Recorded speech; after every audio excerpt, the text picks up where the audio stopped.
Hello, ladies and gentlemen, and welcome to a brand new episode of the Football Forecast Show, a sports program on which we analyze football from an unbiased perspective. Remember, we are unapologetically Cameroonians, and on this edition, we're talking the World Cup. We're talking about the semi-finals. Well, France is out of the World Cup, a 2-0 defeat to Spain.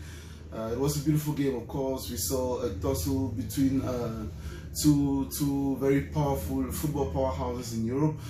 France, the winners of the 2018 World Cup, and then there was Spain, who has not reached the semi-finals since they won the World Cup in 2010. That was in South Africa. Remember that they lost the first game of the World Cup in 2010 and went on to win the World Cup. So last night, ladies and gentlemen, it was a tussle. It was we saw two teams from the start of the game avoiding to make mistakes, but of course at some point Lamine Yamal secured a penalty for the Spanish side, and of course that ball ended at the back of the net and put Spain 1 goal up. From there, moving forward, we saw a Spanish team that was much more confident. When I was watching the game, I was commenting on the fact that Spain has more confidence in the defense than even the midfield. Trust me, because yesterday I saw where you think the defense compartment is blocked, Spain still managed to play the ball, to start the game from behind and moving forward. There was equally a Rodri who was playing the role of a defensive midfielder and team captain for Spain yesterday. He was 100%. He was top notch. His form was something to write home about. He made no mistakes. He was present where he was needed, and then he delivered. There was equally Cucurella, who left Chelsea for record signing to Real Madrid at the end of this season, at the end of last season.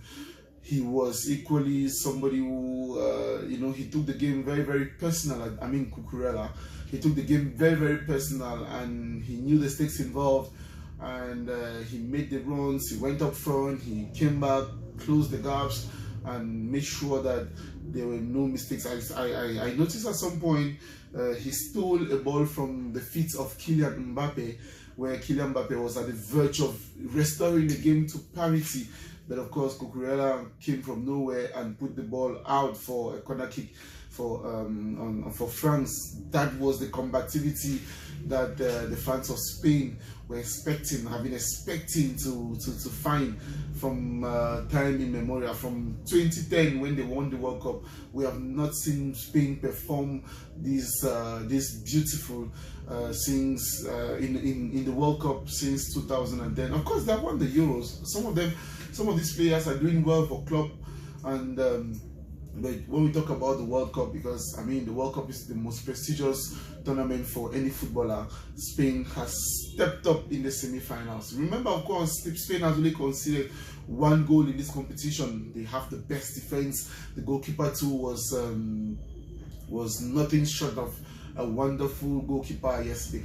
France, on the other hand, they did what they could. We saw Tchouaméni running box to box. We saw the defense was equally very, very powerful.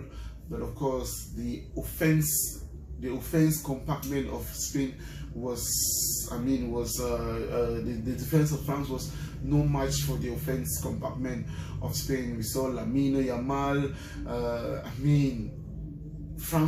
Spain had it all yesterday. And I tell you, it's one of the most beautiful games I've watched in the World Cup so far. France, Kylian Mbappe, Ousmane Dembele, for some reason was missing from the game yesterday. Although we saw him with a few beautiful touches, but then he was not as present as required.